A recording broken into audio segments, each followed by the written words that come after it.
حضور فرماتے ہیں فرشتے کسی امر میں بحث کر رہے تھے تو اللہ تعالیٰ نے فرمایا کہ محبوب یہ فرشتے کس معاملے میں بحث کر رہے ہیں؟ تو میں نے کہا لا ادری، مجھے اس کا ادراک نہیں کہ وہ کیا کہہ رہے ہیں۔ تو پھر اللہ نے اپنا دست قدرت میرے دو کندھوں کے درمیان رکھا۔ پھر کیا ہوا اس سے؟ اللہ کا دست قدرت کہہ رہے ہیں، باقی کوئی لفظ ہی نہیں ہمارے پاس۔ اس نے دست قدرت والا ہاتھ میرے دو کندھوں کے درمیان رکھا۔ یہ کون کہہ رہے ہیں؟ میرے حضور کہہ رہے ہیں۔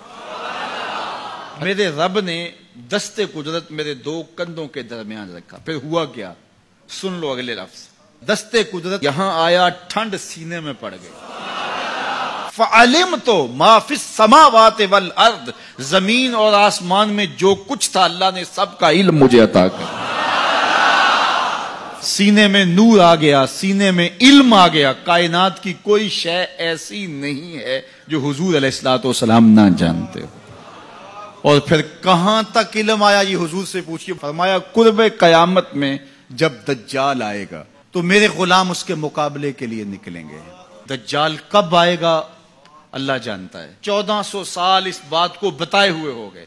کہا قرب قیامت میں دجال آئے گا، میرے غلام اس کے مقابلے میں نکلیں گے۔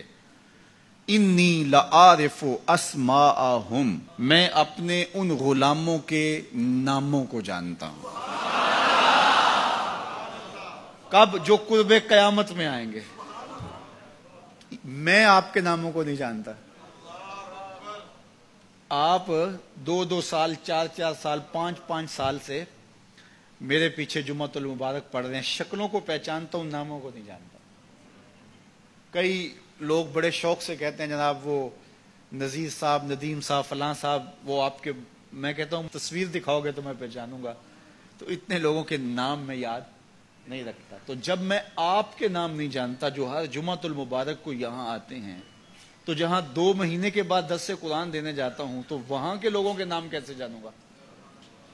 اور پھر جو سوشل میڈیا پہ سنتے ہیں اور میں ان کو دیکھا بھی نہیں، ان کے نام کیسے جانوں گا؟ اور میرے حضور کیا کہہ رہے ہیں کہ قرب قیامت میں جو دجال آنے والا ہے اور میرے غلام جو اس کے مقابلے میں نکلیں گے، میں ان غلاموں کے ناموں کو جانتا ہوں۔ بات ختم یہاں نہیں ہوئی، یہاں ختم ہو جاتی پھر بھی کافی تھا، لیکن میرے حضور نے آگے بھی بات فرمائی۔ وَأَسْمَاءَ آبَائِهِمْ، ان کے باپوں کے ناموں کو بھی جانتا ہوں۔ ان کے باپوں کے ناموں کو بھی۔ کہانی ختم نہیں ہوئی، بات آگے فرمائی۔ وَأَلْوَانَ خُيُولِهِمْ، جن گھوڑوں پہ چڑھ کے جہاد کریں گے میں محمد ان گھوڑوں کے رنگوں کو بھی جانتا ہوں۔ کون سا غلام، کس کا بیٹا، کس قبیلے کا فرد کس رنگ کے گھوڑے پہ بیٹھ کے جہاد کرے گا، کہا میں سب جانتا ہوں۔ یہ کیوں جانتے ہیں؟ دست قدرت حضور کے کندھوں پہ آیا۔ وہ کہتا ہے الرحمن علم القرآن، یہ تلمیذ رحمان ہے، میں نے پڑھایا ہے۔ تو جب اس نے پڑھایا ہے تو پھر کوئی شے مخفی، محبوب سے کوئی شے پوشیدہ نہیں رکھی۔ اور اعلیٰ حضرت فرماتے ہیں کوئی نشانی باقی رہ گئی جب رخ سے نقاب بھی الٹ دیا، جب رب نے اپنا آپ بھی نہیں چھپایا تو پھر کوئی شے باقی پیچھے رہ گئی۔ لِنُرِيَهُ مِنْ آیاتنا، اس نے اپنی قدرت کی نشانیاں دی۔